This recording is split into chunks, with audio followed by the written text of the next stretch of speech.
Un agradecimiento muy especial al señor Mayor General Mendieta, que nos acompaña hoy, a pesar de su apretada agenda. Ha querido compartir con nosotros sus pensamientos, sus ideas, al igual que el señor Coronel Hernán Mejía, que también muy gentilmente ha querido darnos a conocer a este grupo lo que él piensa y las perspectivas que tiene sobre el país en estas situaciones tan complejas.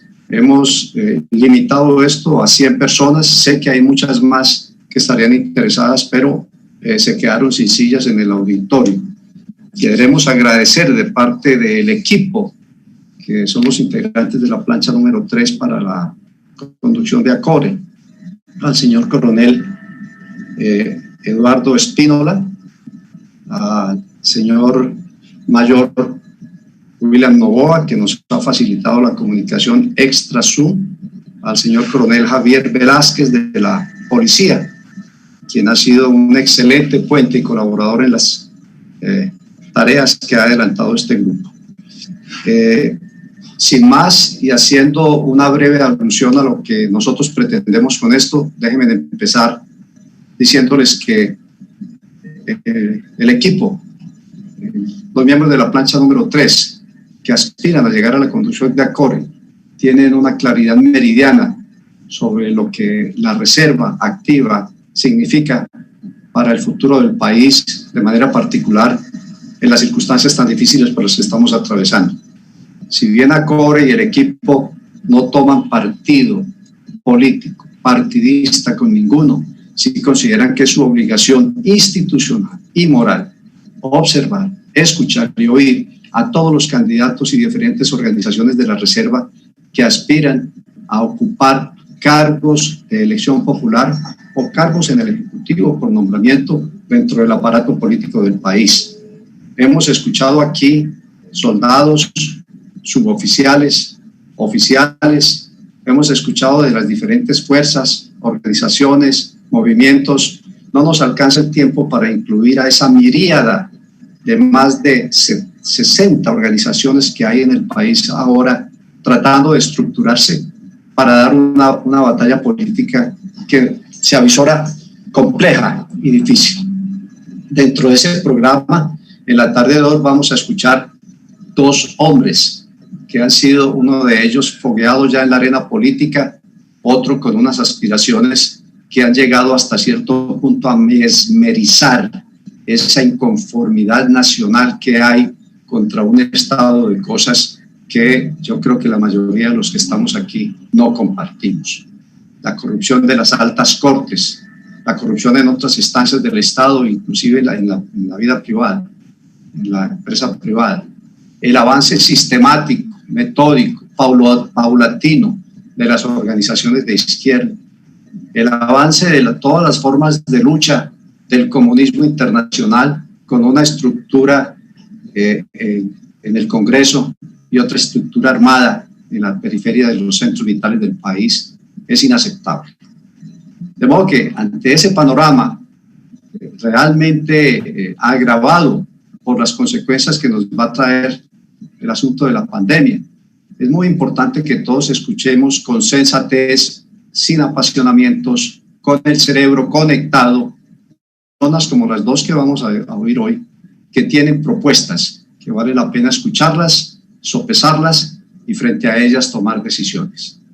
Dicho esto, permítanme ustedes inicialmente presentarles al señor general Luis Erlindo Mendieta Ovalle, pues conocido por todos nosotros. ¿Quién no ha oído hablar de mí? De estar en manos de los narcoterroristas por tanto tiempo y que hoy en día es un testimonio viviente, no solamente de la fe institucional, sino del dolor de padre que sentimos todos de haber atravesado por esos lóbregos momentos en que los narcoterroristas de las FARC amenazaban con tomarse el poder y someternos a todos los colombianos a punta de fusil. Mi general Mendieta laboró durante 39 años en la Policía Nacional de Colombia y desempeñó todos los diferentes cargos que la policía le pudo haber ofrecido, administrativos, de dirección, y también de Fiscalía. Es oficial diplomado en liderazgo y negociación de la Universidad de los Andes. Fue docente en las escuelas de policía Gonzalo Jiménez de Quesada, Alejandro Gutiérrez, de mi querida tierra Manizales, y del Centro de Instrucción de Popayán. Fue alcalde militar del municipio de Ansermanuevo. Es administrador policial de la Escuela General Santander. Tiene una especialización en Derechos Humanos de la Universidad Complutense y es doctor honoris causa de Unimaster International University Business School de Barcelona, España. Sin más, quiero presentarles a ustedes al señor general Mendieta. Mi general, le renuevo nuestro agradecimiento por su tiempo, por su interés. Bienvenido a este foro y tiene la palabra, mi general. Gracias, mi coronel. En primer lugar, presentar, por supuesto, un especial saludo a mi coronel Marulanda, a todos los que han colaborado para que este programa se realizara, esta transmisión. Saludar a todos los señores oficiales, tanto mis superiores, compañeros, subalternos, a los señores suboficiales, seguramente que también se unen a esta transmisión, a los agentes, personal de nivel ejecutivo, personal civil, a todos los integrantes de las diferentes fuerzas que en este momento sacan un tiempo para escuchar algunas cosas que es posible que estén de acuerdo, otras es posible que no, pero que nos anima la mejor voluntad, el mejor deseo de seguir contribuyendo a ese servicio que siempre le hemos dedicado a nuestra patria. ¿Por qué decidimos intervenir en política? Y esto viene ya desde hace varios años. Y yo creo que el punto de quiebre fue el proceso de paz. Antes a nosotros nos decían que éramos apolíticos, que no deberíamos participar, que nuestra misión sobre todo era cumplir las órdenes que se emanaban del Ejecutivo, seguramente del Legislativo, del Judicial, de las administraciones departamentales y municipales. Es decir, cumpla, obedezca y no se puede decir absolutamente nada más. ¿Y por qué creo que se necesita un partido de la fuerza pública? Y como ya lo hice,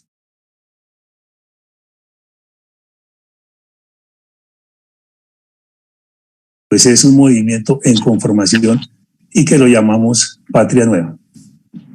Y resulta que en ese proceso de paz, ahí observamos que se atentó contra el honor y todos los principios de la fuerza pública. Vimos que nos miraban por debajo, que no teníamos derecho a opinar y, por supuesto, tampoco teníamos derecho a estar en el Congreso. Pero resulta que este dogma se acabó hace más de 100 años en todos los países, a excepción de unos 10 en los cuales no se permite la elección por parte de los integrantes de la fuerza pública. Pienso que todos los ciudadanos de un país deben tener derecho a opinar, deben tener derecho a expresarse libremente, y uno de ellos es participar en política. No es posible que tengamos un Estado tan débil democráticamente hablando, en el cual no se le permita a la fuerza pública participar en política. ¿Qué vemos en los diferentes integrantes de esa fuerza pública? Que ellos sienten que algo les falta. Están acéfalos en representación política. ¿Qué decir de los retirados de la misma fuerza pública? Hoy, con tantas divisiones que hay en el país, agrupaciones, fundaciones, confederaciones, federaciones, movimientos y, en fin, un sinnúmero de grupos que van saliendo para tratar de expresarse políticamente. Y está bien que lo hagan. Por supuesto que cada uno debe hacer todo lo posible por ejercer un liderazgo y sacar adelante unos proyectos, unas ideas y sobre todo agrupar un número de personas para en el futuro lograr posicionarse especialmente en el legislativo, pero también como muchos han participado en el ejecutivo y unos otros más en el judicial. Y todos estos retirados de la fuerza pública, a pesar de que en nuestro sistema hay un régimen especial, ¿qué observamos? Y hoy nos lo demuestran los hechos que pasan continuamente y que son transmitidos por los medios de comunicación, que hay un grave atentado contra todos los integrantes de la fuerza pública, especialmente por los grupos de la izquierda. Y por ese motivo, con cada actuación que se realiza, vemos en las mismas manifestaciones de las ciudades, en los programas de erradicación de cultivos y, en fin, en un sinnúmero de actividades que la población enfrenta a la fuerza pública, que algunos son tomados como rehenes, que son secuestrados, es posible que transitoriamente, que son atacados, que son violentados, que se cometen crímenes contra los integrantes de la fuerza pública. Es decir, que esa política, llamémosla de izquierda, al provocar una cantidad de hechos violentos contra la fuerza pública, hacen pensar y llevan al imaginario de la opinión pública ciudadana que el enemigo es la fuerza pública. Entonces, ¿quién defiende a la fuerza pública? Hay uno de los serios cuestionamientos que nos tenemos que hacer permanentemente y en todos los escenarios. Pero ¿qué ocurrió cuando nosotros ingresamos a cada una de las escuelas de formación? Cuando se ingresa a cada uno de los batallones a prestar un servicio. Se nos enseña, se nos capacita, se nos prepara para defender a nuestra patria, para defender a la sociedad, a la comunidad. Que debemos enfrentar a toda clase de bandas criminales, de bandas terroristas, en fin, perseguir el delito en todas las esferas y en todas las clases y allí donde se esté efectuando, especialmente en todo el país, en cualquier rincón, en cualquier esquina, allí estará presente la fuerza pública para enfrentar a esos criminales. Y por supuesto, que esos delitos que cometen estos grupos, llamémoslo del narcotráfico, llamémoslo de la minería ilegal, de la extorsión, de la actuación de esas bandas en otra cantidad de modalidades delictivas, permiten es que nosotros estemos actuando permanentemente para defender los derechos de cada uno de los ciudadanos que viven en nuestro territorio. Y como lo decía antes, el proceso de paz rompió todo esto. Y hoy en día preguntamos por qué después de tantos años de estar cumpliendo nuestro servicio, algunos trabajando no sé cuántos años, vemos que de improviso y súbitamente esto cambia.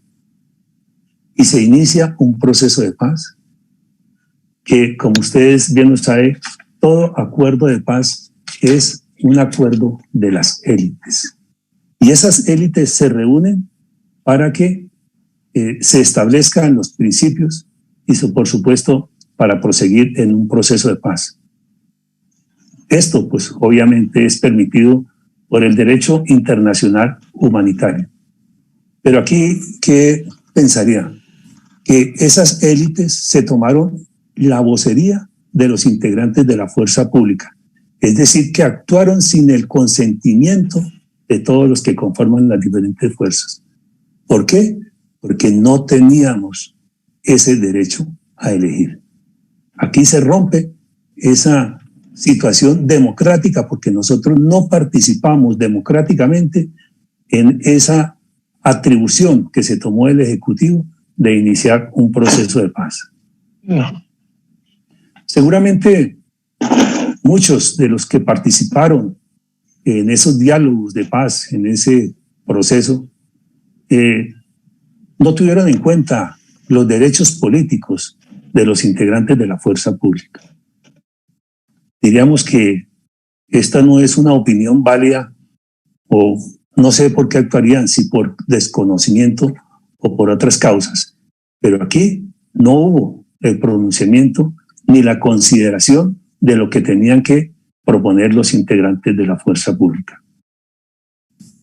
¿Y retomando este tema, diríamos que se rompió la moral de la fuerza pública, porque al trabajar 5, 10, 15, 20, 30 años o más, persiguiendo a todos estos terroristas, a todos estos delincuentes, y resulta que gracias a un acuerdo especial, ellos pasan, gracias a ese acuerdo, a ser dirigentes del Estado, legisladores, y es ahí el gran nudo que se formó, porque no hubo representación de la fuerza pública. Es decir, que al ocupar las 10 curules, las FARC en el Congreso, se produjo un desajuste, un desequilibrio, pensaría yo, de la democracia. Si a esos integrantes de la FARC les iban a conceder esas 10 curules, por lo menos a los integrantes de la fuerza pública les debieron conceder esas mismas 10 curules para que la actuación, incluso el mismo legislativo, siguiera en un punto de equilibrio. Pero allí hubo un quiebre, una ruptura enorme. Porque es que lo más importante siempre en el Estado será el legislativo. Allí es donde se realizan las leyes, donde se imparten las diferentes órdenes que tenemos que cumplir todos los colombianos. ¿Y ahora qué resulta? Que como estos señores son los legisladores, ahora entonces concluimos que estos sociópatas de las FARC son los que nos van a enseñar qué pensar, cómo debemos actuar, y son quienes van a elaborar las diferentes normas legislativas para que el resto de los colombianos las cumplamos. Se destruyó la moral, la conciencia, la formación, y no puede ser que después de tantos años de entrenamiento, enfrentando a estos grupos armados, ahora ellos pasan a ser los jefes políticos en nuestra Estado. Yo creo que muchos insisten, y por las diferentes redes, por los grupos de WhatsApp que existen, se habla de unión, de unión, de unión. Y en el ejercicio anterior que hicimos con Patria Nueva, nos reunimos con los diferentes grupos tratando de buscar esa unión. Pero por supuesto, al salir de la reunión, cada uno toma su rumbo y sigue lo que él considera que es conveniente y cuál es la ruta a seguir. Pero, ¿qué pensaría yo? Que cuando entendamos que el dogma de la fuerza pública fue destruido, nos vamos a unir. Si en el legislativo las FARC van a llevar su ideología a las leyes y además están elaborando leyes en las cuales ellos consideran lo que es bueno y nos quieren imponer que eso es bueno, estamos, no sé, pensando mal, estamos desquiciados, estamos en una grave situación. Complementando otra parte que mencionaba de los ataques a la fuerza pública por parte de los sectores de la izquierda, también tenemos que, como tienen tanto presupuesto, pues con cualquier evento o procedimiento que efectúe el ejército, la fuerza pública, bueno, la Policía Nacional, están atentos para difundirlo por los medios. Eso es una caja de resonancia que inmediatamente el país y en el extranjero se enteran de que hubo uno u otro procedimiento. Es posible que algunas veces con X exceso de la fuerza, es posible que por alguna omisión, pero siempre allí la izquierda estará atenta para divulgar toda esa información. Y vemos eventos que han sucedido, seguramente en hechos aislados, donde personal se ve involucrado en actividades del narcotráfico. Hay otro ejemplo, las chuzadas, con tanto escándalo que hicieron. El evento de las oficinas de inteligencia, donde también se hizo todo un escándalo y un despliegue periodístico jurídico y de todo orden para perseguir a los integrantes de la fuerza pública. Y aquí, ¿qué pienso yo? Que eso no es importante. Lo importante, y filosóficamente, es que la izquierda está llevándole el mensaje a la ciudadanía, a la opinión pública en general, que el enemigo es la fuerza pública. Por eso necesitamos participar en política y ojalá, de ser posible la unión, que salgan los mejores líderes para que haya una buena representación en el Congreso para defender a toda la fuerza pública en primer lugar. Segundo lugar, por supuesto, defender los derechos de todos los retirados, de sus familias y una cantidad de personas que aspiran que cuando alguien llegue al legislativo, allí se le tenga en cuenta. Pero lo grave también de este asunto es que así como desde hace muchos años se le abrió el campo, anteriormente en el proceso con el M-19, con el EPL, con la corriente de renovación socialista del ELN y con otros grupos armados. ¿Y qué pasó allí? Que se le dio representación en el anterior proceso también de Belisario Betancur con la FARC, donde se le dio 2 cupos en el legislativo. ¿Y qué ocurre? Que entonces, como se ha venido poco a poco dándoles participación en el legislativo a todos estos terroristas, los primeros del M-19, del EPL, de la corriente de renovación socialista, y ahora las FARC han ido ubicando sus fichas claves en el Congreso. Y ya poco a poco van siendo mayoría. Y por supuesto, con el apoyo de sectores de izquierda, pues van obteniendo muchas más curules hasta que en algún tiempo seguramente irán a obtener la mayoría del Congreso de la República. Allí es donde es indispensable que los integrantes de la fuerza pública se busque esa unión para poder llegar al Congreso de la República. Pero también muchas veces, como ocurrió con Pablo Escobar, seguramente las bandas criminales, los clanes que hoy en día hay, estarán pendientes también de poder participar en política, porque ven que se abrió el espacio y que en cualquier momento lo más importante es ejercer una presión armada y en cualquier tiempo el gobierno pues va a abrirles las puertas y va a permitir que ellos participen en esa política y para ubicar sus fichas, como lo decía, y ocurrió con todos estos movimientos terroristas en el legislativo. Ahora, con todo este proceso de paz, como se tomaron decisiones por parte del Ejecutivo, por parte de los negociadores, no se tuvo en cuenta, y ya lo mencionaba, la actuación, o bueno, a los integrantes de la fuerza pública, pero mucho menos se tuvo en cuenta al ciudadano de pie. Ellos fueron simplemente espectadores que no se pudieron expresar, no pudieron decir absolutamente nada. ¿Y qué ocurre? Que después de tomarse en el legislativo y ahora con ese proceso de paz, también se han tomado el ejecutivo. Y aquí colocamos un ejemplo muy claro. Han llegado a las alcaldías. Es el caso, por ejemplo, de uno de término que se mencionan de los carceleros de la FARC en esas jaulas de concentración donde estuvimos, y allí uno de ellos era Julián Conrado, sin pagar un día a la cárcel, un criminal de guerra, un criminal de lesa humanidad. De la noche a la mañana, gracias a la generosidad de la gente, pasa a ejercer una actividad en el Ejecutivo al ser elegido como alcalde, tengo entendido que es de Turbaco en Bolívar.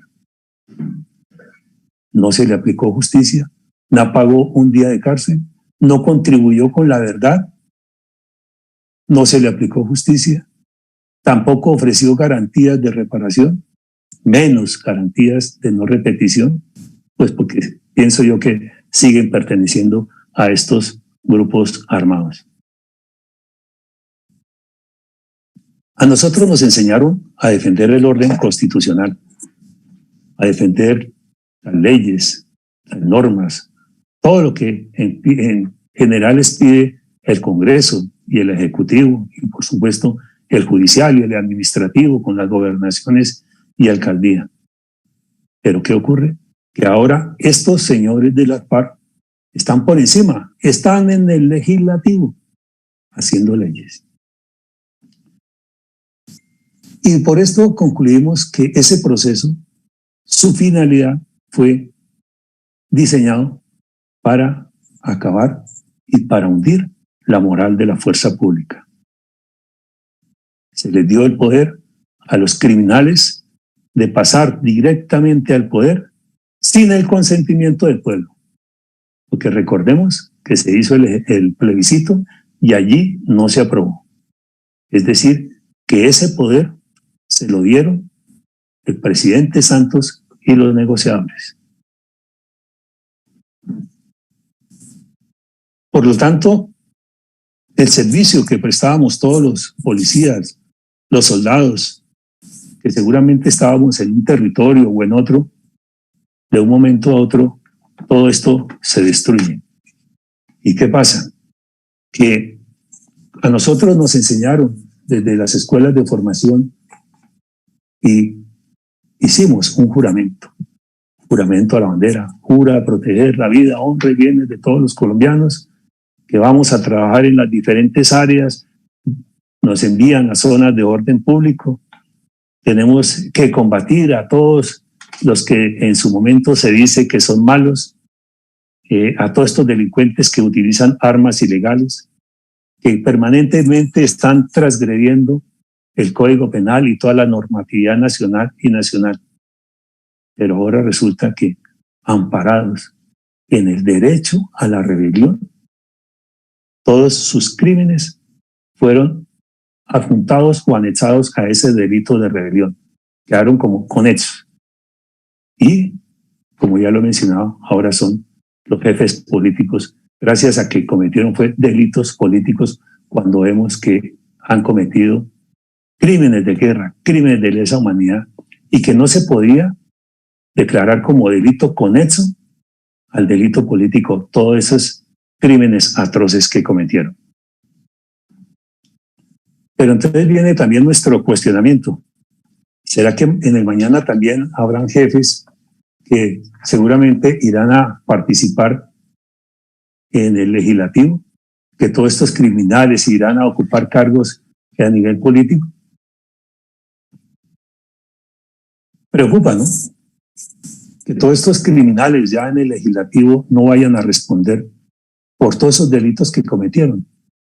Porque veamos que gracias a la JEP lo que van a obtener son amnistías e indultos. Será la constante de ahora en adelante que se les otorguen esos beneficios jurídicos y que sigan pues en su actividad normal. Y aquí viene también otro cuestionamiento y es, ¿dónde quedan entonces los valores de la fuerza pública? Cualquier procedimiento, cualquier operación, cualquier combate que se realice o que se efectuó en tiempos anteriores, pues como hay tantos integrantes de estas organizaciones de izquierda en el legislativo, ejecutivo, judicial, etcétera, todas estas operaciones van a quedar viciadas y ya lo vemos.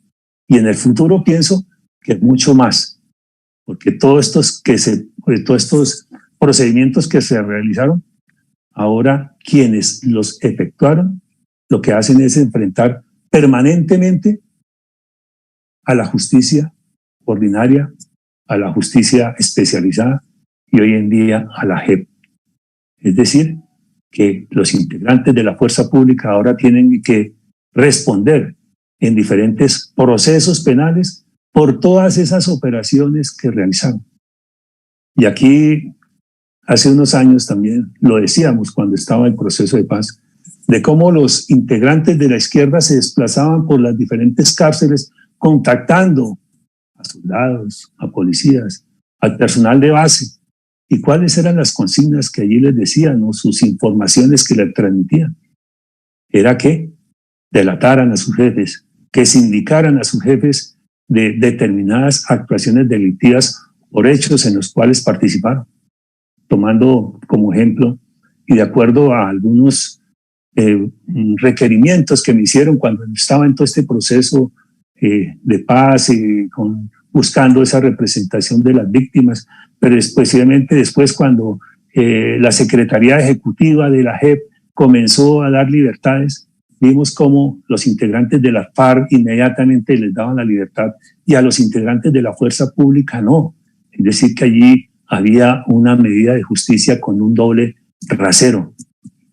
Muchos desde las cárceles me llamaron y allí planteamos unas inquietudes, no solo ante la JEP, sino que también lo hicimos ante los medios de comunicación para que allí se tuviera en cuenta a todos estos integrantes de la fuerza pública.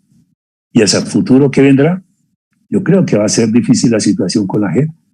Vendrán seguramente las condenas y las responsabilidades únicamente para los integrantes de la fuerza pública, mientras que a los integrantes de la FARC se le da toda clase de beneficios. Pienso que todos los seres humanos somos pensantes. Y si hoy en día el policía, el soldado, que actúa, ejemplo, contra los helenos, contra el EPL, por ahí en el norte de Santander, con todos estos criminales, y resulta que hacia futuro es posible que también les abran las puertas y lleguen al Congreso de la República y lleguen al Ejecutivo. ¿Y qué pasará entonces con quienes hacen determinado procedimiento? Allí van a quedar en grave riesgo, porque los van a identificar, van a saber quiénes son, dónde viven, de dónde son originarios, cuáles son sus familias. Y allí seguramente los van a perseguir por esas actuaciones que se hicieron en contra de todos estos delincuentes. Mi general, le quedan 5 minutos, mi general. Y aquí la pregunta, entonces, ¿dónde están las garantías jurídicas? ¿Dónde están las garantías sociales, las garantías de convivencia? Y vemos cómo en todos estos años, y hay los informes elaborados por especialistas, donde se demuestra que muchos integrantes de la fuerza pública fueron desplazados, fueron asesinados, fueron desaparecidos y se cometieron una cantidad de crímenes contra ellos. La única vía, pienso yo, para reivindicar los derechos de los integrantes de la fuerza pública, de los derechos de los integrantes de la reserva activa, de las familias, del personal civil, indudablemente es que se logre una representación en el legislativo. De ahí la importancia de llegar al Congreso de la República. Y terminaría haciendo 2 cositas sencillas, que por eso iniciamos nuestro movimiento Patria Nueva, buscando la posibilidad de llegar a la presidencia o al Congreso de la República. Sin embargo, fuimos objeto de persecución política por parte de la Registraduría y del Consejo Nacional Electoral. Recogimos casi 520,000 firmas para la presidencia y no fueron avaladas. Por orden del Ejecutivo nos rechazaron el 65% y también nuestra recolección de firmas que hicimos para el Congreso de la República. Interpusimos una acción de tutela para que en ese principio de igualdad se nos diera personería jurídica como se lo dieron a las FARC, pero también allí la Registraduría del Consejo Nacional Electoral nos negaron esa representación política. Y allí se creó un desbalance impresionante. Las FARC con personería jurídica, con partido político de la noche a la mañana, y los integrantes de la fuerza pública, las reservas, totalmente excluidos. Y las víctimas que las FARC ocasionaron y que también allí las estábamos representando para poder iniciar un partido político, también fuimos marginados, también fuimos excluidos. Entonces vean ustedes que la importancia hoy en día, que nuevamente hay vientos, diría yo, de hacer política, de un despertar de los retirados, de las familias, de seguramente los familiares de los activos, y aquí también yo incluyo los activos porque es que hay que participar en política para que podamos participar en esa toma de decisiones que se dan en el legislativo y por supuesto quienes puedan llegar al Ejecutivo para que también allí seamos tenidos en cuenta en el judicial. Y aquí hubo tiempo, sería importante mencionar que también fuimos excluidos de esa JEP como militares, como integrantes de la fuerza pública, de la Comisión de la Verdad, que también fuimos sacados de allí. Únicamente hay un representante con cantidad de problemas allí, de la Comisión de la Búsqueda de Desaparecidos. Es decir, que estamos acéfalos de representación, que no tenemos quien hable por nosotros en todas estas instancias. Y hacia el futuro, lo más grave es que ellos son los que van a escribir la historia. La historia la escriben los vencedores y resulta que aquí la van a escribir los victimarios. Muchas gracias, mi coronel. Muy amables a todos por su atención y estaré muy pendiente de las preguntas para seguir este conversatorio. Muchas bendiciones para todos. Mi general, muchas gracias por sus palabras. Yo rescataría varios aspectos fundamentales para entender todo lo que está sucediendo en el país. Primero, su necesaria ubicación de todos nosotros, los militares y policías, dentro del esquema de la obediencia debida, que es lo que caracteriza precisamente a la fuerza pública en todas las democracias y aún en los regímenes totalitarios. También rescataría su mención muy oportuna a al papel que las élites políticas y económicas han jugado en el desarrollo de la conflictividad en el país.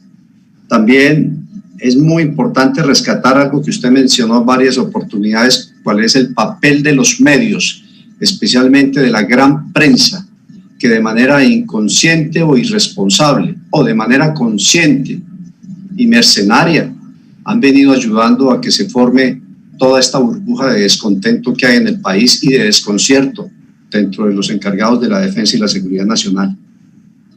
Igualmente, creo que es muy importante que usted mencionó algo que nos debe a todos doler, y es el quiebre del régimen democrático con el asunto del plebiscito, que fue reprobado por la mayoría de colombianos y que sin embargo fue impuesto por el gobierno del presidente Santos, demostrando que aquí no hay una democracia.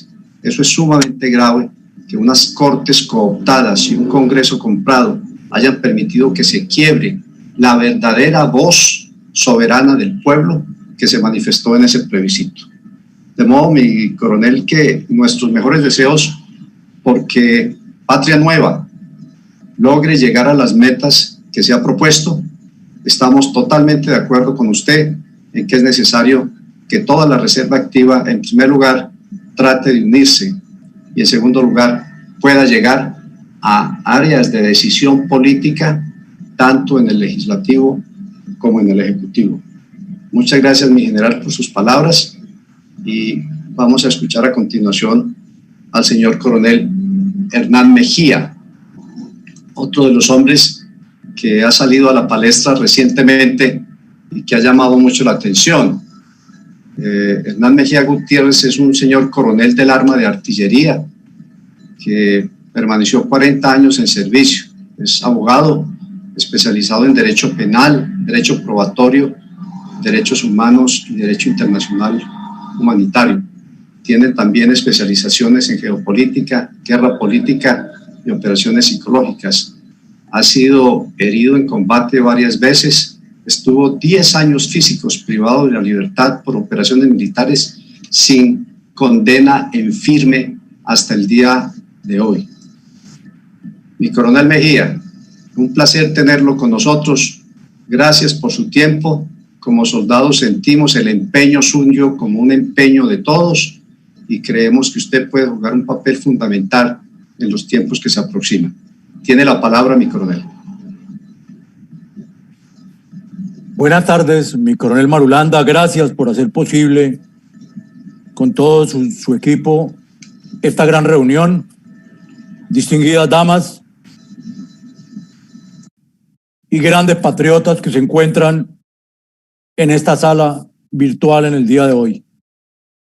Para mí es uno de los honores más grandes compartir con quienes fueron mis maestros, mis superiores, mis comandantes, los que fueron mis compañeros y todos los que una vez juramos en algún campo de paradas, en una ceremonia, defender la patria, inclusive a costa de nuestra propia vida. Qué bueno que después de tantos y tantos años podamos mostrarle a Colombia que nuestro bagaje de patriotismo no tiene fecha de vencimiento. Estamos aquí reunidos, rompimos la indiferencia e interrumpimos nuestro descanso también ganado porque estamos de acuerdo en varias cosas. Primero, la angustia por la situación de la patria. Segundo, acordar que tenemos que hacer cambiar el rumbo de nuestra nación porque no está en juego un poder electoral, no está en juego el desempeño en cargos públicos, está en juego la supervivencia de la nación y con ella la vida y la supervivencia de las fuerzas militares, de la Policía Nacional. Y encontramos también, si perdemos esta oportunidad, un poste para cada uno de nosotros y cero garantías de seguridad social, de asignaciones de retiro y de todo lo demás que compone ese gran bagaje que muchos dicen que son derechos adquiridos, pero que hoy están en peligro porque el enemigo ha llegado a gobernar y a juzgarnos. La política de las naciones, queridos amigos, fluye de acuerdo a las circunstancias. El análisis de una situación concreta debe situarse en el momento histórico concreto. Hoy, 11 de agosto del 2020, contemplamos un espectáculo que yo sé que ninguno de los aquí presentes se imaginó. El gran colombiano, el hombre que se jugó la vida por su patria y logró derrotar en los campos de batalla a los criminales, está preso. Y la viuda del máximo cabecilla del cartel más poderoso de narcotráfico es vicepresidenta del Senado. No creo que colombiano alguno se hubiera imaginado ese escenario. La concitación de hoy es a las reservas, a preguntarnos y a respondernos si los reservistas, los veteranos, los policías, los soldados de tierra, mar y aire y todos los ciudadanos de Colombia que no tengan ataduras políticas o estén decepcionados pueden tener el interés en llegar al poder. Y aquí he registrado con la tristeza de que los primeros en salir a subestimar la fuerza moral de la reserva son personas de la reserva, que desde allá de su comodidad dicen que los soldados no estamos preparados para gobernar, que la política no es para los soldados. Entonces, ¿qué hicieron esos hombres como comandantes? Si ser comandante es administrar pobreza y conducir un equipo al objetivo y hacia la victoria. Eso es la política que se debe hacer en un país. No debemos subestimarnos. Debemos, queridos compatriotas superiores y amigos, empezar a creer que sí podemos. No puede asimilarse la actuación de hoy de la reserva con la de hace muchos años. Estamos en un momento diferente. Esto no es un acuerdo de las fuerzas militares con los partidos políticos y las élites dominantes. No, señor. Este es un movimiento de aquellos colombianos que hoy creen que primero está la patria y que no pueden permitir que se vaya al abismo y solamente estar designados a una resignación mereciendo un mañana mejor. No es que nos dejemos asustar cuando los enemigos dicen es que quieren implantar un régimen militar. No. Colombia es tal vez en América el país con más vocación civilista. Tuvimos hacia 1953 a mi general Rojas Pinilla. Todo el mundo lo acusa hoy de dictador y de haber dado un golpe de Estado, sabiendo bien que los que se han dedicado a recorrer la historia encuentran algo muy diferente. Encuentran un momento en el cual la patria se degradó a partir del 48 con la muerte de Gaitán y en el 53 se salió de las manos de la clase política. Y estando así, en ese desorden total, los mismos políticos liberales y conservadores se pusieron de acuerdo para nombrar a alguien que pusiera orden y que después convocara unas elecciones. Por eso el 13 de junio del 53 asumió la presidencia mi general Gustavo Rojas Pinilla. Sus obras, sus ejecutorias son incontables. Ustedes más que yo las conocen. Extremadamente civilistas, como haber sido la primera época en que tuvo derecho al sufragio para elegir la mujer en Colombia. Partiendo de eso, más otras y otras ejecutorias. Posteriormente, no podemos negar que se rodeó mal, cometió algunos errores y se los capitalizaron llevándolo a la deshonra, a la prisión, a desterrarlo en una fragata y después mandarlo para España. Regresó con una gran fuerza y nuevamente, de manera extraña, en 1970 perdió las elecciones porque definitivamente no se elige al que gane en las elecciones, sino que lo decide el que cuenta los votos. Por eso, nuestro sistema electoral, como lo decía mi general Mendieta, amerita ser revisado y ser controlado. Hoy, nuestra patria enfrenta la más profunda crisis de la confianza en las instituciones. Todos ustedes son testigos a diario de cómo el Congreso de la República tiene una desaprobación superior al 85% por parte de los colombianos. ¿Cómo puede ejercerse el poder legislativo sin la confianza del pueblo? Si supuestamente en un régimen democrático y un Estado social de derecho como el que se jactan en proclamar, el poder soberano reside en el pueblo. ¿Cómo explicarnos, queridos compatriotas, que existan 6 cortes supremas en Colombia con la misma jerarquía, 109 magistrados principales y 230 magistrados auxiliares, para construir carteles de la toga y demostrar que la injusticia rampea desde el más alto magistrado hasta el juez promiscuo municipal? ¿Será que Colombia requiere 280 congresistas?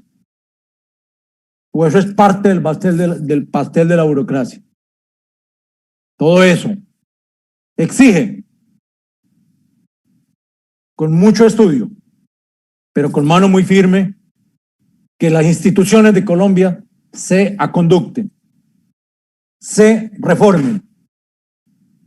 Después de 40 años como soldado de 10 años privado de la libertad injustamente. Estudié y vi cómo pasaron desde el gobierno de Julio César Turbay, cuando ascendí subteniente, hasta el del doctor Duque, cuando me retiraron en diciembre pasado, llamaba a calificar servicios. Todos hicieron un proceso de paz y todos despreciaron el poder de la fuerza pública y de la reserva para las decisiones de la cosa pública. Yo creo, sin lugar a equivocarme, queridos compatriotas, que ha llegado el momento que las reservas independientes se unan, se hagan sentir y se hagan contar. Son muchas las lecciones aprendidas de grandes soldados, de excelentes policías que han caminado por el sendero de la política, pero haciendo política en cuerpo ajeno. ¿Y qué hemos logrado con ello? Desaparecer en el panorama, porque esos mismos partidos se encargan de desvanecernos en el tiempo y en la gestión para que no aparezcamos.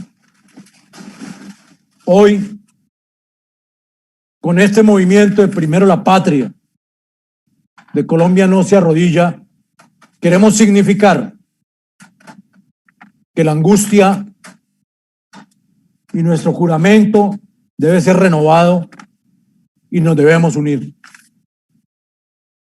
Alguna vez mi coronel Marulanda, a quien admiro y aprecio muchísimo, me dijo: las reservas no están divididas porque nos une el sentimiento, el corazón y el objetivo de servirle a esta nación. Están dispersas. Y están dispersas porque se han sentido abandonadas y solas. Hoy comulgamos nuestros objetivos, nuestros intereses y nuestras aspiraciones, sabiendo que la primera misión es cambiar el rumbo de la historia y solo lo podemos hacer si llegamos juntos. Debe quedarle claro a cada uno de los colombianos que las reservas no van a encarnar regímenes autoritarios. Eso jamás lo haríamos. Respetamos y creemos en la democracia, pero sí tenemos principios que no son negociables. El respeto a la autoridad, el respeto a la soberanía como poder superlativo del Estado, la seguridad pública de nuestros ciudadanos, la dignidad y el respeto de nuestros soldados de tierra, mar y aire y nuestros policías. No puede existir una zona vedada ni republiquetas independientes para la fuerza pública. Yo sé que en el corazón de todos ustedes y el alma se arrugó de ver a unos indígenas manipulados por narcotraficantes secuestrando pelotones enteros en el departamento del Cauca. Y ellos, esos hombres, con sus fusiles y sus granadas, las armas legítimas del Estado, no pudieron actuar porque no tenemos fuero militar, porque les da miedo cumplir la misión constitucional, porque eso los lleva a la cárcel, como me llevó a mí. Porque la justicia penal militar y el fuero militar fueron reducidos a su mínima expresión, porque ahora quien nos juzga es el enemigo, y él es el que decide cuando una operación militar es un acto del servicio o no, desconociendo, como siempre, totalmente la doctrina y especialmente el derecho internacional humanitario, que es el derecho de la guerra. Queridos amigos, tenemos dos opciones. Una, nos resignamos a la derrota. Los que se puedan ir se van con sus talentos a otros países y los demás naufragamos en este barco porque no lo quirimos salvar. Y dos, marchar firmes, cambiar el rumbo de la historia, enseñarle a creer a la gente de que hay opciones cuando las reservas constituidas en una fuerza moral están de pie, constituyen también una esperanza para la patria. No es aceptable de ninguna manera que la sociedad asimile sin chistar, sin rehusar la presencia de terroristas que nos asesinaron en el Congreso de la República, en las Cortes y en las mesas directivas del Senado también. Mientras que en el mismo escenario se cuestiona la presencia de los soldados por encarnar la seguridad y el orden, pero ellos lo llaman régimen autoritario. Los soldados de Colombia, los policías, son interesados desde siempre en la cosa pública. Se han preparado para desempeñar cargos públicos y lo han hecho con lujo de detalles cuando se les ha permitido. Nosotros somos especialistas en desarrollo y control de las instituciones, en el manejo de los equipos de trabajo dentro de un régimen democrático. Pero finalmente quiero decirles que encarnamos unas generaciones templadas en las dificultades y también en los campos de batalla. Y esa debe ser una garantía para esta Colombia que en más del 90% está pidiendo orden en la casa, está pidiendo que haya justicia, está pidiendo una educación que no envenene los cerebros de los jóvenes, está pidiendo una economía que mire hacia el campo porque somos esencialmente agrícolas, y está pidiendo que se recupere el respeto a la autoridad que son nuestras fuerzas militares. Me pongo a disposición de ustedes, mis superiores. Qué alegría, mi general Urueña, verlo, tantos apoyos que recibí de su parte en las operaciones. A mis superiores que estuvieron en tantas unidades comandándolas. Mi coronel Giraldo de la policía en las operaciones en el Perijá. Nosotros somos los encargados de contar la historia. No podemos permitir lo que me ocurrió a mí hace un par de semanas, cuando el padre de Rux me impidió ir a contar mi verdad en la Comisión de la Verdad, pocos días después de haber recibido con bombos y platillos a los cabecillas terroristas. No, señor. La historia de Colombia no se puede construir con mentiras pactadas. La única forma de reconciliarnos con el pasado y seguir hacia adelante es escuchando la verdad. De todo corazón, este humilde soldado se pone a disposición de ustedes porque primero está la patria y Colombia no se arrodilla. Dispuesto a sus preguntas, a sus recomendaciones, a aprender más de ustedes, mis superiores y compañeros, y a decirles que estoy de pie para seguir luchando hasta el último suspiro por esta patria que se lo merece. Gracias, mi coronel Marulanda. Muchas gracias, mi coronel Mejía. Es muy rescatable su presentación. El resalte que usted hace de la situación crítica de la patria, fundamentalmente por el deterioro institucional que estamos viendo todos los colombianos y que puede conducirnos a un caos total. Estamos claros y ciertos con usted en que hay que darle un cambio de rumbo a esta nación, a este país, a esta patria. El sistema electoral, que ha sido el baluarte de otros sistemas dictatoriales de la región, necesita revisarse, lo mismo que el aparato de justicia que está tan deteriorado en la credibilidad y confianza de nosotros los colombianos. Usted dijo algo que es muy importante para todas las reservas que aspiran a meterse al campo político. En diferentes oportunidades nos hemos hecho contar. Ahora hay que hacernos recontar, que es la única manera seria de demostrar el poder real que tenemos como fuerza política. Mire, mi coronel, mi general Mendieta, han llegado más preguntas por el WhatsApp que por el chat, pero hay una que le quiero hacer a ambos y que es la siguiente: ¿cómo ve cada uno de ustedes la situación del país y cuál es su percepción de esa situación en el contexto regional, entendiendo que lo que está pasando en Colombia no está desarticulado de lo que está sucediendo en Venezuela, de lo que está sucediendo en los países vecinos como Ecuador, como Bolivia, como Chile. ¿Cómo ven ustedes esta ubicación de Colombia en ese contexto y cuáles serían sus recomendaciones o sus comentarios al respecto? Empezaríamos con mi general Mendieta, por favor.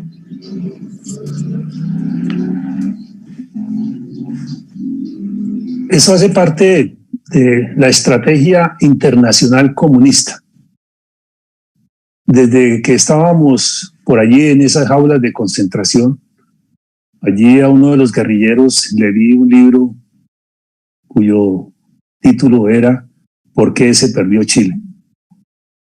Posteriormente vi otros libros referente a la situación de Venezuela y de cómo llegó Chávez al poder con su discurso especialmente bolivariano para engañar a las masas, porque según allí un resumen, si a las masas se les hablaba de Marx, de Lenin, no lo seguían, pero en cambio si les hablaba de Bolívar, sí llegaría al poder. Y así lo logró. Entonces vemos cómo a nivel suramericano la izquierda se tomó varios estados, la influencia misma de Cuba. ¿Y hacia dónde vamos?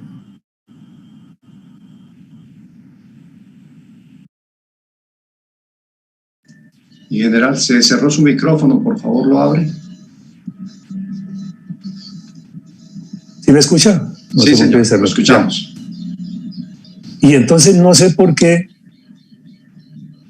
todas estas organizaciones internacionales pues pretenden, por supuesto, llegar al poder y establecer su comunismo.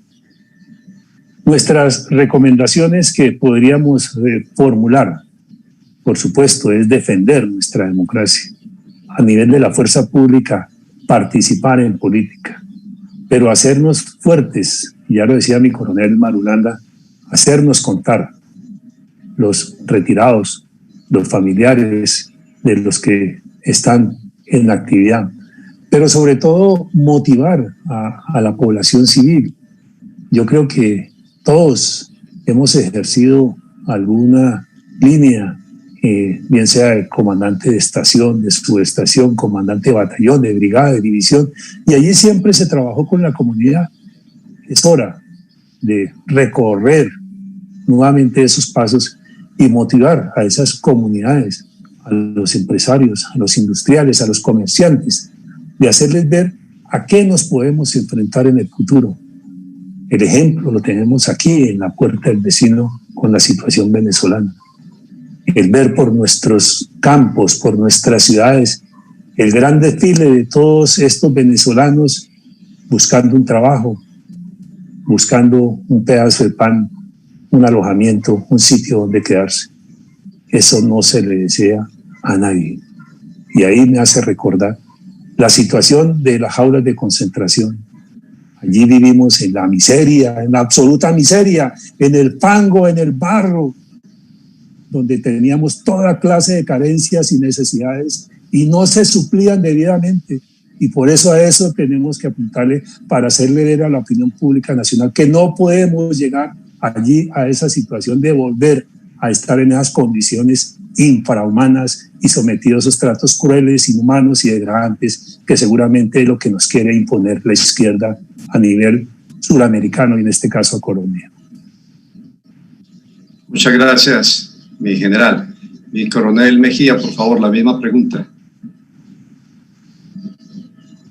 Le agradezco, mi coronel. La situación de nuestro país hoy va por una línea muy delgada, pero supremamente parecida a lo que fue la Venezuela 1 año y medio antes de Chávez. Estamos en un grave peligro con unos agravantes, y es que poco a poco nuestra clase política fue permitiendo que avanzara el enemigo. Hablamos del nuevo orden mundial como una cantidad de cambios en la ideología política para que los países pierdan su identidad y comulguen con un nuevo sistema que genera desorden, que no controla la corrupción, que promueve la indisciplina social y que reine el caos en la nación. Y ello lo único que genera es incertidumbre. Nosotros los colombianos, desde la Constitución del 91, hemos apreciado cómo en el mundo entero empezaron a surgir las nuevas agendas políticas. Aparecieron una cantidad de movimientos con unas extrañas tendencias disimuladas con el humanismo. Y es así como empezaron a enarbolar un poco de banderas como el pacifismo, el indigenismo, el ecologismo, el antirracismo, las negritudes, los derechos de las minorías, la libertad de credo, las luchas de género y un muy extenso, pero muy extenso, etcétera. Hemos permitido que se esgriman banderas como los derechos humanos, banderas como la paz, que son derechos inalienables, fundamentales, como instrumentos políticos. A eso hemos llegado y hoy Colombia se debate y debe reaccionar. Debe reaccionar porque si en esta oportunidad, que tal vez es la última, no lo hacemos, pues en año y medio estaremos en manos de un gobierno narcopopulista, donde los mejores talentos se tendrán que ir, o en el mejor de los casos, religiendo no al mejor de los líderes, sino al menos malo, para evitar un mal mayor. Es decir, los mismos con las mismas, pero no podemos esperar cambio. Mientras tanto, se enseñorea en Colombia la violencia del narcotráfico, porque aún, a pesar de tantas y tantas cifras que nos presentan diariamente, tenemos el deshonroso título del primer productor de coca en el mundo. La violencia política encarnada en los grupos guerrilleros, que hoy aprendieron la lección y tienen a un Estado en modo posconflicto, como si no existieran de nuevo las extorsiones, los secuestros, los retenes, las masacres, los ataques a la fuerza pública. No, seguimos en modo posconflicto cumpliendo una agenda de paz en la mitad de una guerra declarada contra el terrorismo. Quedan 30 segundos, mi coronel. Gracias, mi coronel. Todo ello agravado por la violencia llamada ordinaria, generada por el hambre y el desempleo que se ve agravado con la pandemia. Esa es la radiografía del país que encuentro yo, mi coronel. Muchas gracias. Bueno, tenemos muchas preguntas, no solamente por el chat, sino también por WhatsApp y por Facebook. Vamos a hacer un resumen de todas porque evidentemente no alcanzamos a hacerlas una por una. Aquí hay dos que están muy bien personalizadas, diferentes para cada una de ustedes.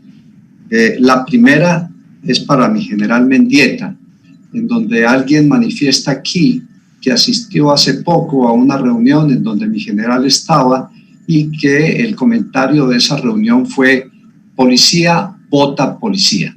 La pregunta es, mi general Mendieta, ¿esto es realidad? ¿Estamos fragmentados por fuerzas? ¿Policía vota policía? ¿Usted cree que hay que hacer una interacción de fuerzas para lograr esa armonización de los diferentes intereses políticos que hay en toda la Reserva Nacional? No sé quién formulará la pregunta, pero no recuerdo haber estado en esa reunión donde se manifestó que policía vota policía. Pero lo que sí quiero hacer énfasis es que nos debemos unir, en primer lugar, seguramente los retirados, por supuesto, por fuerzas, para ir disminuyendo en lo posible esos 250 grupos que hay en este momento. Si logramos consolidar a nivel policía menos grupos, y en el ejército mucho menos grupos, en la Fuerza Aérea y en la Armada, pues que ahí no son tantas las divisiones, yo creo que allí podemos articular un trabajo para con eso en los próximos meses se puede llegar a un consenso general. En el caso específico de la policía, sé que hay otros movimientos, hay uno en Bucaramanga, está el de los caminantes, hay otro de suboficiales por el eje cafetero, y valoro, como a todos, valoro el trabajo que están haciendo. Recordemos, y aquí tomo el ejemplo de Unión con Fortaleza, que el grupo de ellos hizo un trabajo notable, valioso. Los vi en las calles recogiendo firmas y allí pasaron en la registraduría. Infortunadamente, en el tiempo ya de elecciones no lograron llegar y por eso creo que fueron sometidos a esa sanción pecuniaria. Pero allí también hay varios movimientos de suboficiales. Entonces aquí la invitación es que seamos o actuemos de forma conjunta para con eso podemos llegar en lo posible en el futuro a consolidar nuestra fuerza pública. Yo creo que aquí es posible que no se hable tanto de policía, sino es posible que, como lo observamos y lo escuchamos permanentemente, es que se habla de los rangos. El soldado, el agente, el patrullero, el suboficial, el personal del nivel ejecutivo. Los oficiales tampoco están unidos. Allí vemos los oficiales subalternos, los superiores. ¿Y qué decir de los oficiales generales, que es contra quienes más se habla en contra? Por supuesto, como si ellos fueran los responsables de todos los males que ha ocurrido a la fuerza pública. En alguna oportunidad manifesté cuando hemos sido objeto de todos esos ataques e insultos por parte de los mismos integrantes de la fuerza pública que están eligiendo mal al enemigo. El enemigo no somos nosotros los que estuvimos en las áreas rojas, donde estuvimos enfrentando la delincuencia, donde caímos en combate, donde fuimos secuestrados, los que quedaron mutilados, las viudas, huérfanos. No, el enemigo no está dentro de la fuerza pública. El enemigo es externo, allá en la izquierda. Y por eso, nuevamente, invito a la unión para poder contrarrestar el accionar de esta izquierda, que ellos sí están haciendo un trabajo unido para llegar al poder. Muchas gracias, mi general. Esta pregunta es para mi coronel Hernán Mejía. Mi coronel, estamos con su candidatura porque la creemos válida, pero nos preocupa su situación jurídica. ¿Usted qué nos puede aclarar al respecto?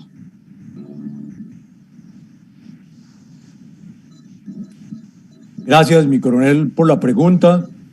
La considero muy válida, muy pertinente.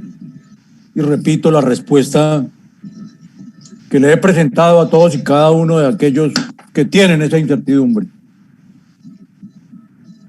Soy un soldado de honor de Colombia.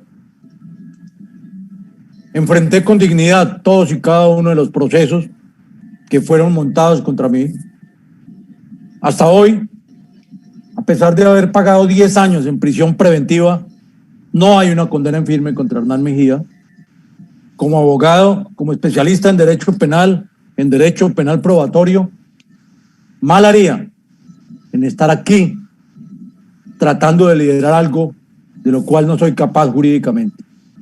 Hoy no tengo ningún impedimento, ni jurídico, ni ético, ni moral, para liderar un grupo de patriotas a cambiar el rumbo de la historia.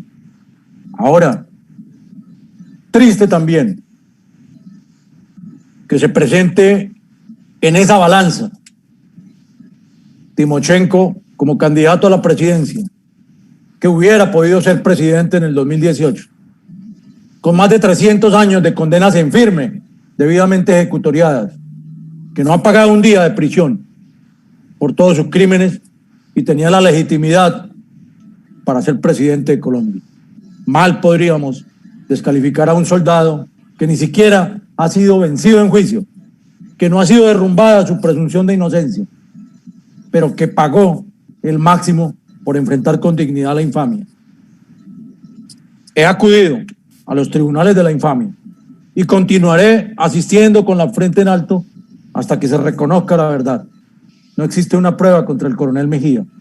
Estoy aquí con legitimidad y sin impedimentos. Pueden verificarlo en mis antecedentes, en Procuraduría, en Fiscalía, en Contraloría, que Hernán Mejía no tiene antecedentes. Esa es mi respuesta, mi coronel. Muchas gracias. Muchas gracias, mi coronel Mejía.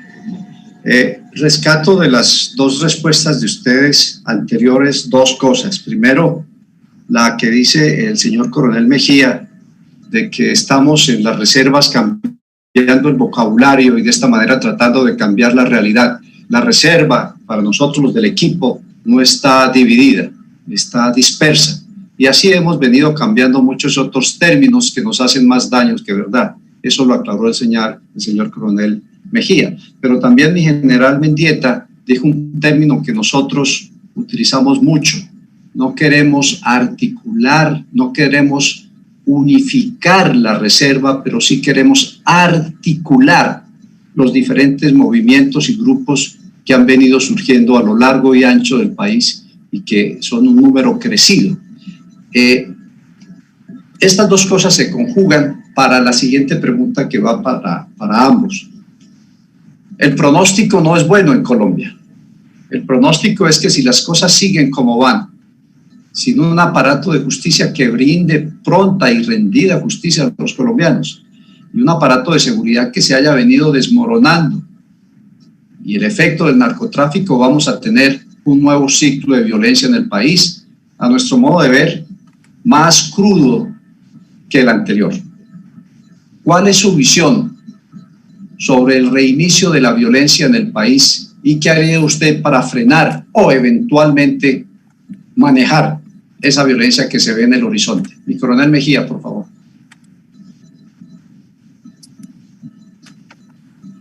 Gracias, mi coronel. Efectivamente, nuestro país en el futuro inmediato se ve enfrentado a los tres tipos de violencia que les mencioné minutos antes.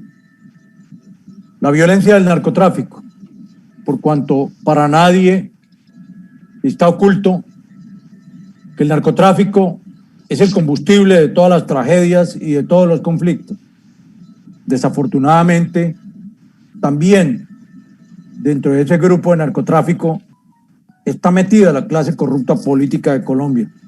Y no ha habido una decisión clara para combatir el narcotráfico.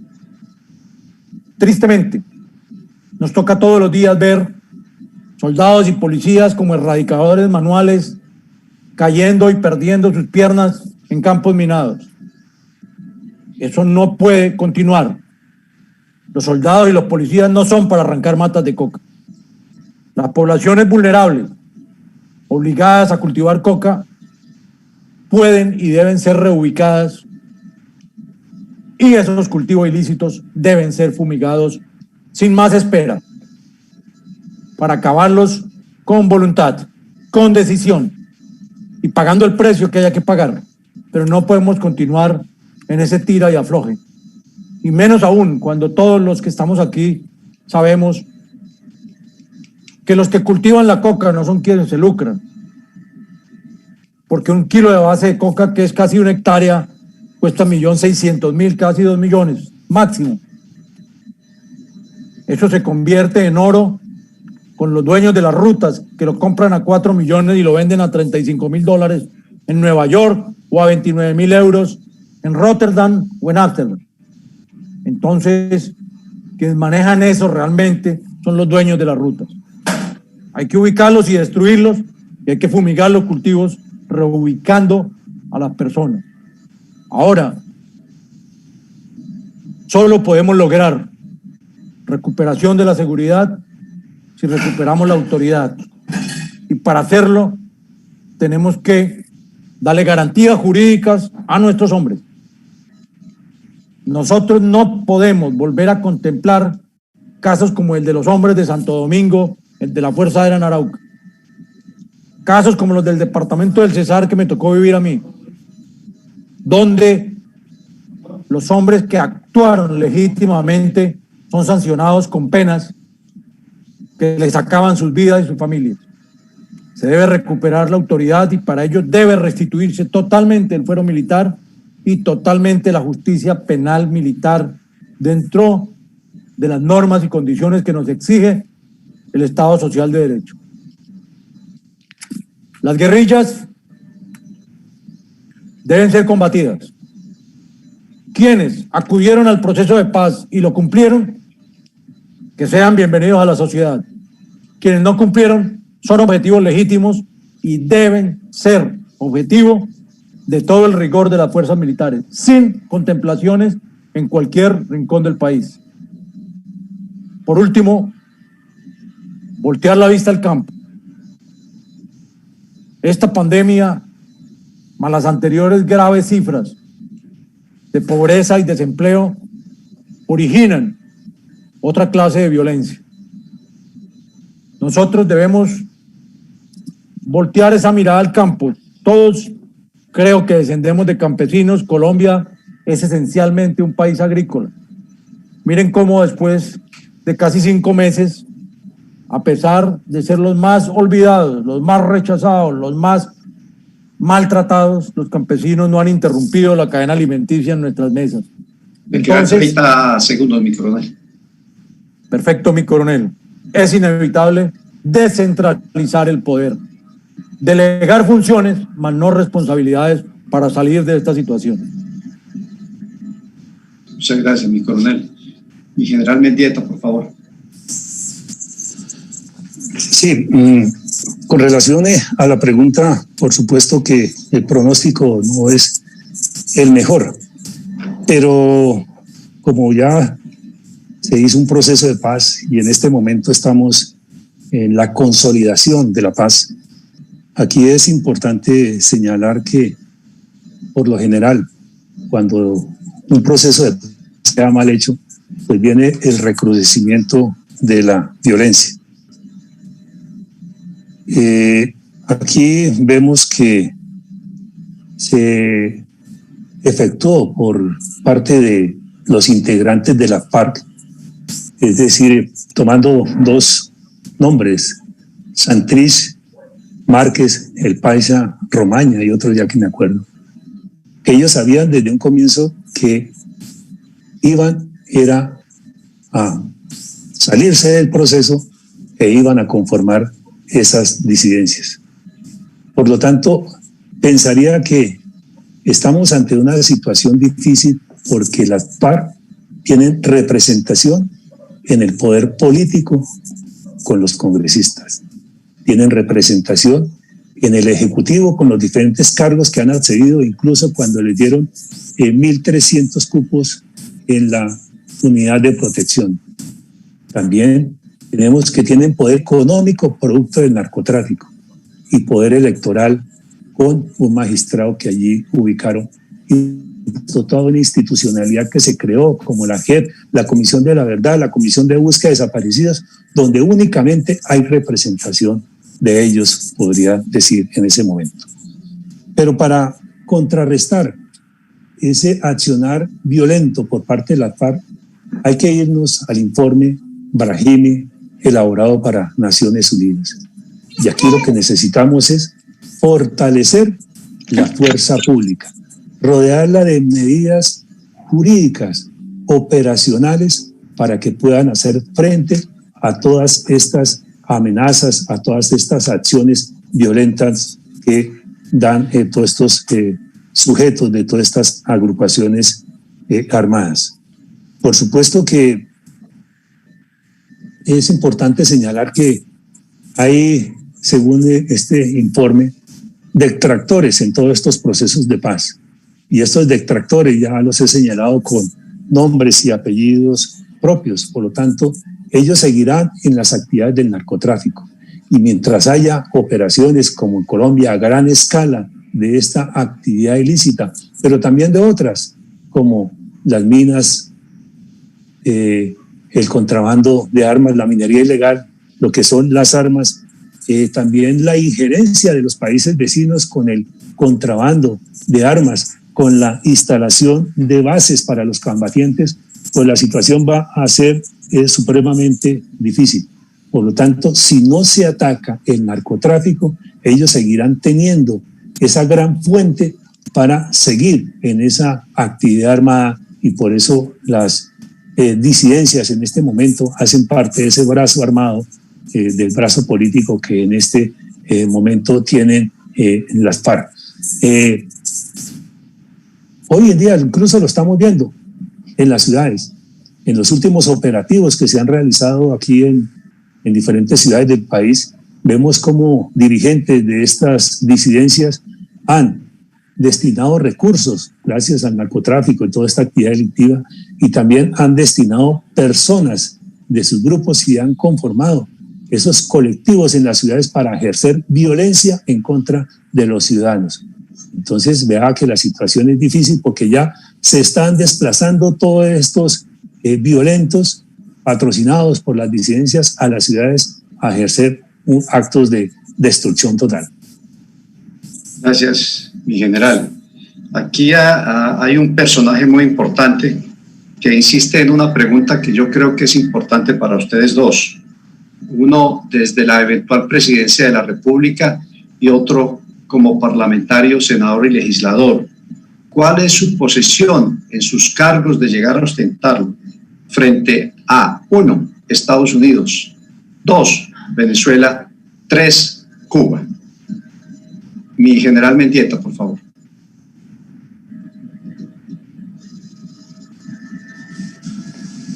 Sí, la posición frente a Estados Unidos, en mi concepto, es solicitar el apoyo, porque así como lo hizo en tiempos pasados, y recordemos desde ya finales del tiempo del presidente Pastrana, cuando se inicia el Plan Colombia, sirvió para fortalecer la fuerza pública, para hacer una acción enérgica en contra de todos estos grupos violentos y especialmente de las FARC y lo que era el narcotráfico. Mi opinión es que siempre debemos solicitar y contar con el apoyo de Estados Unidos para desarrollar todas estas grandes operaciones. Por supuesto que también con Naciones Unidas y seguramente con el Consejo de Seguridad en todas estas situaciones en las que estamos actualmente de proceso de paz y dadas las actuaciones de las disidencias, de que el mismo Consejo de Seguridad, ojalá hacia futuro, se pronuncie para con eso hay más respaldo. Nosotros debemos fortalecer las relaciones diplomáticas con Estados Unidos. También debemos de solicitar que con la ayuda internacional se consolide estas operaciones para consolidar especialmente la paz. Pero especialmente diría que fortalecer de los diferentes mecanismos y apoyos a la fuerza pública. Y aquí, como se dio en épocas anteriores, el apoyo, por ejemplo, a la policía antinarcóticos con medios de helicoportados, aeronaves, incluso presupuesto para las diferentes operaciones. Aquí necesitamos también de todo ese apoyo para que se pueda hacer. Con relación a Venezuela, se demanda también que haya una actuación, pero pienso que los mismos ciudadanos venezolanos son quienes deben actuar para, si continúan con ese régimen o deciden cambiarlo. Para cambiarlo, por supuesto que se necesita una operación ya de grandes potencias para que se cambie ese régimen. Mientras tanto, será únicamente responsabilidad de los venezolanos. Respecto a Cuba, pues en este momento tenemos varios incidentes, especialmente producto de los acuerdos que en su momento, o los diálogos que se estaban llevando a cabo con el ELN, y allí quedaron esos criminales, esos dirigentes del ELN amparados bajo esa dictadura comunista. Y allí, por supuesto, están protegidos por ese régimen cubano. Hoy en día, gracias a los recursos que tiene no solo las FARC, sino también el ELN, porque están operando muy ampliamente en el Catatumbo, pues tienen recursos monetarios para tener su gente en La Habana y también para seguir con toda esta acción delictiva y sobre todo ese gran actividad en contra del Estado colombiano. Por lo tanto, con Cuba es seguir insistiendo en la extradición de estos delincuentes del ELN para que regresen a Colombia y sean procesados por la justicia. Gracias, mi general. Mi coronel, por favor.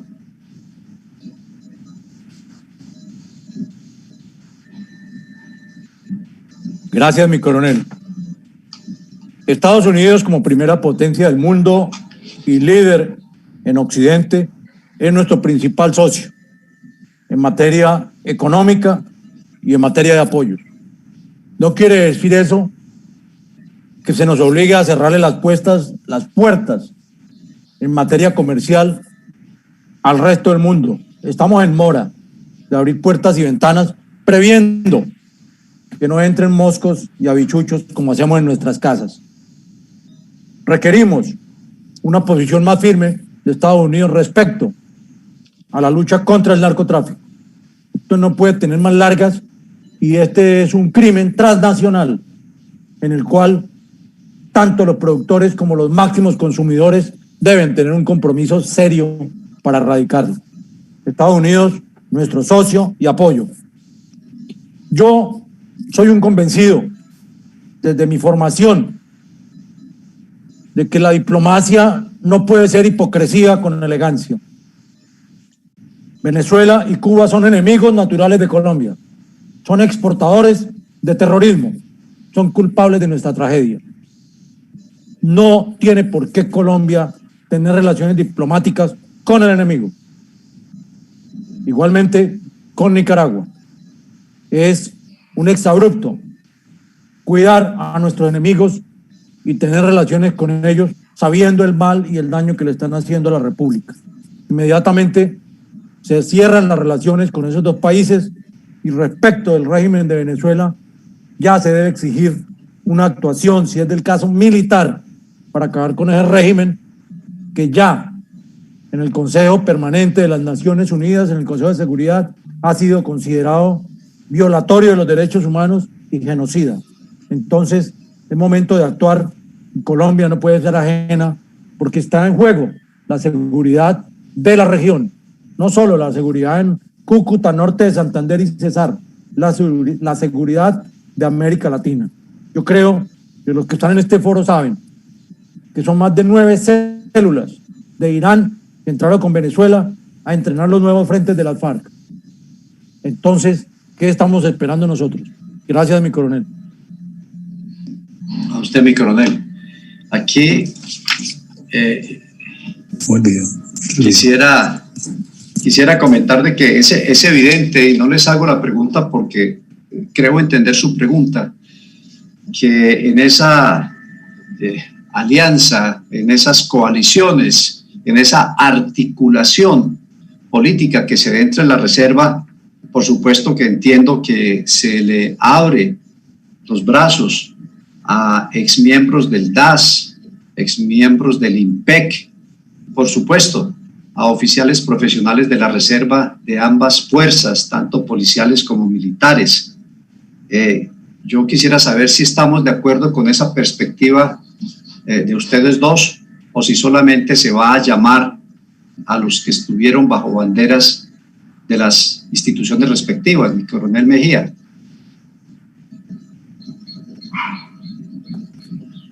Gracias, mi coronel. Le agradezco mucho su pregunta porque primero la patria es un nombre que cobija 1.141.000 kilómetros cuadrados de nuestro país y casi 50 millones de colombianos. Todos aquellos libres de ataduras políticas son bienvenidos a nuestro movimiento. Aquellos que entiendan de una vez por todas que la gran culpable de la tragedia es la corrupción política y que debemos cambiarla de raíz, son bienvenidos a nuestro movimiento primero la patria Colombia no se arrodilla. Jamás respondemos a agravios, no respondemos a ofensas, solamente propuestas viables y sensatas y convicciones muy firmes son lo que nos caracterizan. Bienvenidos todos los colombianos, bienvenidos los empresarios, bienvenidos los campesinos, bienvenidos los soldados, bienvenidos los policías, los médicos, las enfermeras, todos los gremios. Estamos construyendo hoy un ejército de patriotas para cambiar el rumbo de la historia, y aquí caben todos los que sueñan con un mañana mejor, los que pueden decir tranquilos qué país le vamos a entregar a nuestros hijos y qué hijos le vamos a entregar a nuestro país. Reasumir el futuro de la nación y jamás permitir que nos digan que les entregamos una nación sin futuro. Es nuestra propuesta y cabemos todos, mi coronel. Muchas gracias. A usted, mi coronel. Mi general, por favor. Gracias, mi coronel. Nosotros desde nuestro movimiento Patria Nueva siempre estuvimos, y lo estamos, abiertos a todos los integrantes de otras instituciones. Recuerdo que, por ejemplo, en el DAS hay algunos dirigentes que nos colaboraron muchísimo con firmas, que hicieron parte incluso de nuestras directivas, que hicieron un gran trabajo en diferentes partes del país. Posteriormente, en las siguientes elecciones también tuvimos integrantes del INTEC que también hicieron un extenuante trabajo y nos colaboraron. Por eso desde nuestro movimiento Patria Nueva estamos abiertos a todos los colombianos, por supuesto que se identifiquen con una ideología que es afín a la nuestra. Nosotros propendemos por el fortalecimiento del Estado de Derecho, de garantizar todos los derechos a los integrantes, a todos los ciudadanos de Colombia. Por eso en nuestro movimiento, y así también lo participaron, porque es posible que haya algunos dirigentes civiles que también nos colaboraron en Barranquilla, en Santa Marta, en Manizales, Bucaramanga, Cúcuta, Ibagué, Cali, Popayán. Y esos dirigentes civiles siempre nos estuvieron apoyando y nos estuvieron colaborando. Y hoy en día debemos gratitud a ellos, y como se han estado vinculando de nuevo a nuestro movimiento, porque en nuestro movimiento Patria Nueva están en su casa. Son bienvenidos y con ellos seguiremos trabajando para consolidar este movimiento, porque también nosotros pues creo que a nivel emotivo somos un sentimiento y expresamos con gratitud a todos ellos ese afecto por estar en nuestro movimiento Patria Nueva. Muchas gracias, mi general. Esta pregunta ya va casi tocando al final de la excelente tarde que tuvimos hoy. La he venido paladeando desde hace rato porque ha surgido esta pregunta de muchos de los participantes.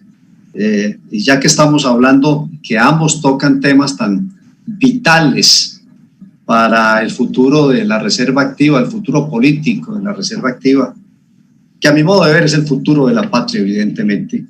Pero ya que han hablado de alianzas, de coaliciones, de articular, de todo eso, la pregunta es, ¿cuándo se van a unir ustedes dos?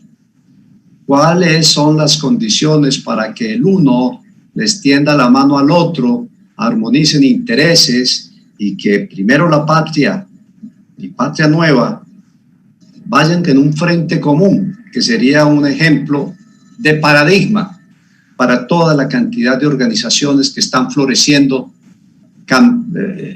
en todas partes del país, de organizaciones? Quisiéramos oír cuál es su opinión al respecto. Empezaríamos con mi general Mendieta, por favor. Yo pienso, y lo manifestaba en pregunta anterior, de ir consolidando los diferentes movimientos, tomando un ejemplo a nivel fuerza. Si no se puede, pues ir sumando muchos más movimientos. Y vuelvo e insisto, yo reconozco el liderazgo de muchos dirigentes. Allí hay profesionales, por ejemplo, en unión con Fortaleza, soldados, abogados. En los suboficiales hay profesionales con muchas especializaciones, con muchas maestrías, con doctorados, gente preparada, gente capaz que puede servirle a la patria. A ellos los estamos necesitando, ojalá en un movimiento que se consolide a nivel nacional. Mi preocupación en este momento es que nosotros hicimos el ejercicio y por persecución política no se nos dio la personería jurídica, no se nos avalaron las firmas. Hacia futuro, no sé si hoy mismo de pronto mi coronel Mejía pueda contestar, o a las directivas en el futuro inmediato nos digan cómo se va a hacer para el partido. ¿Se va a recolectar firmas? ¿Se va a ir puerta a puerta? Porque ese es un ejercicio extenuante. Nuestros seguidores, que agradezco mucho, hicieron ese trabajo. En esta oportunidad nos han dicho que no van a recoger firmas, porque ese fue un gran trabajo, un gran sacrificio. Dejaron sus trabajos, dejaron sus familias para ejercer esa actividad de recolección de firmas. Ojalá pudiésemos tener una varita mágica. Y en algunas intervenciones he solicitado que ojalá el señor presidente de la República, el mismo Congreso de la República, que así como lideraron, gestionaron, impulsaron, hicieron debates y le dieron esa personería jurídica a las FARC, también a los integrantes de la fuerza pública y especialmente también a las víctimas que ocasionaron a la FARC, también se les dé esa oportunidad de esa personería jurídica para consolidar su movimiento político y que no se tenga que recoger firmas. La otra situación es que nos cambiaron las reglas de juego en las elecciones anteriores. Eran unas pólizas de seguro mínimas, pero no sé si fue porque vieron muchos participantes y los montos fueron incrementados notablemente a varios centenares de millones de pesos. Entonces, si vamos a recolectar firmas, se necesita una gran infraestructura y miles de millones de pesos. La segunda etapa, validar las firmas. Seguramente necesitaremos por lo menos 2 millones de firmas para que nos avalen esas 480,000 que se necesitan como base. Y en las elecciones, sacar por lo menos 480,000 a 500,000 votos, porque si no, quedamos totalmente ahogados y quedamos excluidos de participación política. Lo otro es que un movimiento político es posible que dé el aval.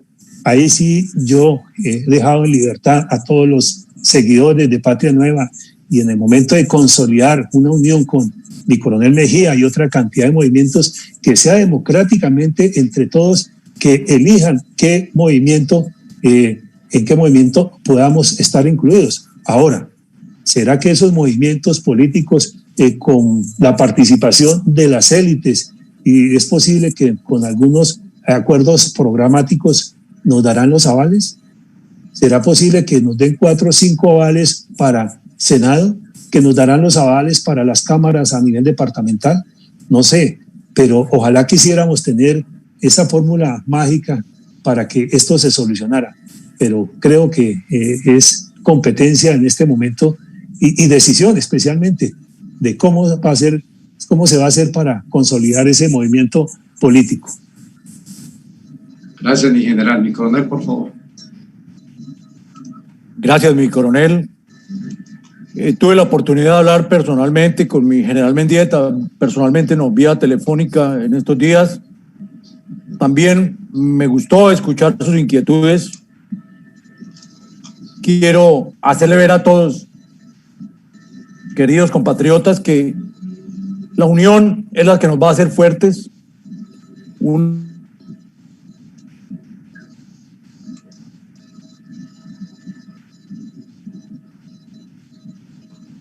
Está congelada la imagen. En un partido de reserva. Sería ilógico que no le diéramos la bienvenida. Entonces, mi general, siempre las puertas abiertas. Yo personalmente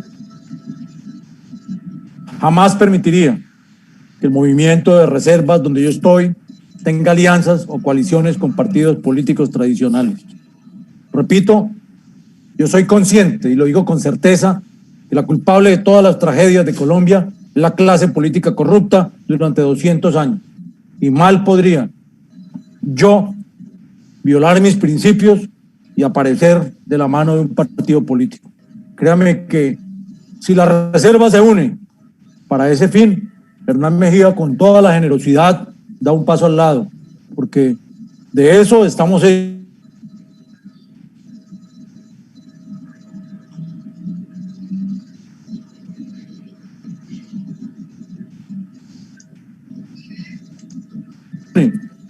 y sobra Hernán Mejía, inmediatamente daré el paso al lado y apoyaré la decisión. Le doy siempre la bienvenida y el abrazo a mi general Mendieta y todos los policías, porque hicieron parte de esta historia y también hicieron parte de la tragedia que ha descompuesto nuestro país y merecen a fe ser reivindicados.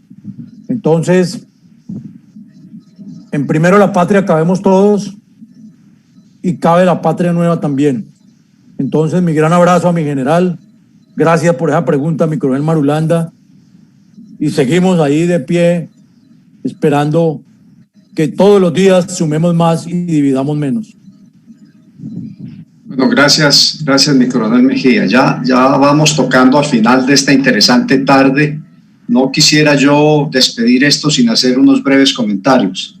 Antes que nada, un saludo muy cordial a mi general Leonardo Gallego, que nos ha acompañado atentamente durante toda esta tarde. Mire, todos los analistas políticos a nivel global y a nivel regional están de acuerdo en varias cosas.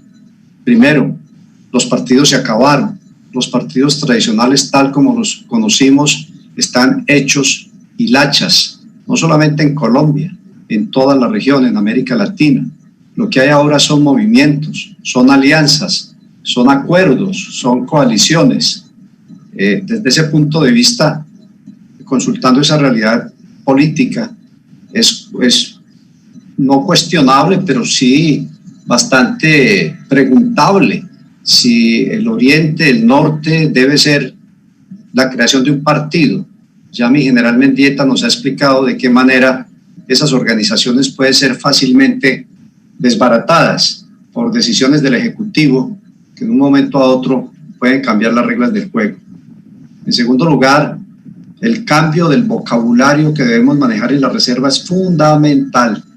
Si ustedes ven la penetración que está haciendo el marxismo en nuestros hijos, nuestros nietos, en todos los muchachos tan despistados, todos estos millennials, pues ha sido simple y llanamente la aplicación de la metodología gramsciana de Antonio Gramsci, que empieza por subvertir el sentido de las palabras. Hoy en día, la familia, la religión, la empresa privada no son, con el nuevo vocabulario que se utiliza, lo que eran antes. Y nos tenemos que adaptar a ese vocabulario y tenemos que rescatar los verdaderos valores que significan esas palabras. La reserva no está dividida, la reserva está dispersa. Y más, creemos desde el equipo, para los que nos visitan por primera vez, es un grupo de oficiales y de mujeres que son aspirantes a conducir a ACORE. Son los integrantes de la plancha número 3, que no van a llevar un presidente a ACORE, no van a llevar al coronel Marulanda a ACORE. Es un equipo que se proyecta para manejar ACORE en esta turbulencia de patria que se ve venir, y con un interés político, pero sin militancia activa en ninguno de los partidos, al menos la junta directiva. Por eso están aquí el coronel Mejía y el general Mendieta. Por eso de aquí a 8 días vamos a tener otros 2 oficiales de 2 movimientos que están enseñando política a la reserva. Por eso la vez pasada tuvimos al soldado Correa de Unión con Fortaleza, que lo ha mencionado varias veces mi general Mendieta, y que tiene todo mi reconocimiento, no solamente por su preparación, sino por su capacidad de acción política, de moverse, porque finalmente la política, al menos en democracia, se trata de eso, de conseguir votos, de ir a las diferentes zonas marginales o de ir a los principales clubes, de codearse por la noche en los cócteles de los poderosos y por la mañana en el desayuno de los pobres de nuestros barrios, de nuestras ciudades. Eso es la política nuestra y esa es la que le tenemos que apuntar. De modo que, viendo todo esto, todo este panorama, nosotros queremos, antes que nada, de parte del equipo de la plancha número 3, decirles que desde ACORE, a donde pensamos llegar, mi coronel Mejía, mi general Mendieta, desde ACORE, nosotros seremos los celosos veedores e impulsadores, coordinadores, articuladores de todo el esfuerzo político de ustedes. Los respaldamos 100%, el de ustedes 2 y el de todas las diversas organizaciones políticas que están en el país. Solo les pedimos que se articulen, que se organicen. No, creemos que cada organización tiene pleno derecho a su autonomía en objetivos, en organización, en liderazgo. Entre más salgan, mejor. Hay interés, hay hervor de la reserva por organizarse, pero poco a poco todos esos diferentes grupos tienen que ir naturalmente buscando el concepto de un bloque de la reserva como un bloque grande militar como lo concebimos nosotros en las paradas. En las circunstancias actuales no funciona. Sí funciona una buena alianza, una buena articulación y sobre todo la absoluta creencia en los principios en los cuales se ha fundamentado no solamente Colombia, la cultura de Occidente que está bajo asedio en este momento. Y esos principios son familia, religión, propiedad privada, libre empresa y libertad individual. Lo que estamos en Colombia a riesgo de perder es nuestra libertad. Y ahí es necesario que hombres como usted, mi coronel Mejía, como usted, mi general Mendieta, que como ustedes mismos lo dijeron, algún día juraron defender al pueblo colombiano, a esta patria, al que tanto queremos y que tanto dolor nos ha causado, den lo mejor de ustedes para que esa reserva pueda de una u otra manera articularse, fundamentar los principios que los motiven y llegar a donde ustedes quieren llegar, para lo cual cuentan con todo nuestro apoyo. Si llegamos a ACORE, las puertas de ACORE están abiertas para ustedes y para todas las demás organizaciones políticas de la Reserva Activa del país.